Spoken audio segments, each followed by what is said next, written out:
ایک بار نبی کریم صلی اللہ تعالیٰ علیہ وسلم کوہ صفا نام کی پہاڑی کی طرف جا رہے تھے۔ راستے میں ان کو ابو جہل مل گیا اور ملنے کے بعد وہ حضور نبی کریم صلی اللہ تعالیٰ علیہ وسلم کو الٹا سیدھا بدتمیزی کے ساتھ پیش آنے لگا، بدتمیزی کے ساتھ بولنے لگا، الٹا سیدھا بولنے لگا۔ حضور نبی کریم صلی اللہ تعالیٰ علیہ وسلم سب کچھ سننے کے بعد خاموش رہے۔ جب نبی کریم صلی اللہ تعالیٰ علیہ وسلم نے اس کو کوئی جواب نہ دیا تو لاسٹ میں اس نے آخر میں ایک ڈنڈا حضور نبی کریم صلی اللہ تعالیٰ علیہ وسلم کے سر پہ دے مارا۔ نبی کریم صلی اللہ تعالیٰ علیہ وسلم کے سر سے خون بہنے لگا۔ نبی کریم صلی اللہ تعالیٰ علیہ وسلم خاموشی کے ساتھ اپنے سر پر ہاتھ رکھ کے حضرت خدیجہ الکبریٰ کے گھر کی طرف روانہ ہو گئے۔ ایک گھر سے چھپ کر یہ سب ایک لونڈی دیکھ رہی تھی۔ اتنے میں حضرت امیر حمزہ آتے ہوئے اس کو دکھائی دیے۔ اس نے پوچھا، امیر حمزہ کہاں سے آ رہے ہو؟ امیر حمزہ نے کہا، شکار سے آ رہا ہوں۔ تو اس نے کہا، کیا فائدہ تمہاری ایسی بہادری کا؟ ابو جہل نے میرے سامنے حضور کے سر میں ایک ڈنڈا مارا ہے اور حضور کے سر سے خون بہنے لگا ہے۔ میں جانتی ہوں وہ یہ سب کیوں کر رہا ہے، کیونکہ حضور کے والد اور دادا اس ٹائم نہیں ہیں، اگر وہ ہوتے تو وہ ان کے اوپر ظلم نہیں کرتا۔ حضرت امیر حمزہ نے جب اتنا سنا تو ان کا خون کھولنے لگا۔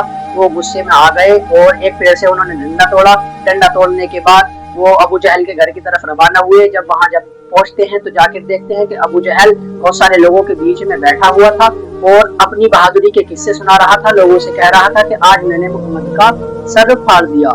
اور امیر حمزہ نے جانے کے بعد اس کے سر میں ڈنڈا بہت تیز کر کے سر میں ڈنڈا مارا اور اس کا سر پھاڑ دیا۔ اس کے سر سے بھی خون بہنے لگا۔ امیر حمزہ نے اس سے کہا، تیری یہ ہمت ہوئی کہ تو نے میرے بھتیجے کے سر میں ڈنڈا مارا، میرے بھتیجے کے سر میں خون نکالا تو نے؟ ابو جہل یہ سب سننے کے بعد تھر تھر کانپنے لگا۔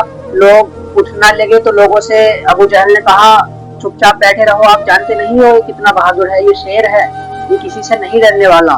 امیر حمزہ اس کا سر پھاڑنے کے بعد نبی کریم صلی اللہ تعالیٰ علیہ وسلم کے گھر پر پہنچے۔ جا کے جب امیر حمزہ وہاں پر پہنچے تو نبی کریم صلی اللہ تعالیٰ علیہ وسلم حضرت امیر حمزہ کو دیکھنے کے بعد رونے لگے۔ امیر حمزہ نے جب نبی کو روتا ہوا دیکھا تو کہنے لگے، بھتیجے خوش ہو جا، میں ابو جہل کا سر پھاڑ آیا ہوں۔ تو نبی کریم صلی اللہ تعالیٰ علیہ وسلم نے ارشاد فرمایا، چچا جان، میں ابو جہل کے سر پھاڑنے سے خوش تو نہیں ہونے والا۔ کہا، پھر کیسے خوش ہوگا؟ کہا، کلمہ پڑھ لو، میں خوش ہو جاؤں گا۔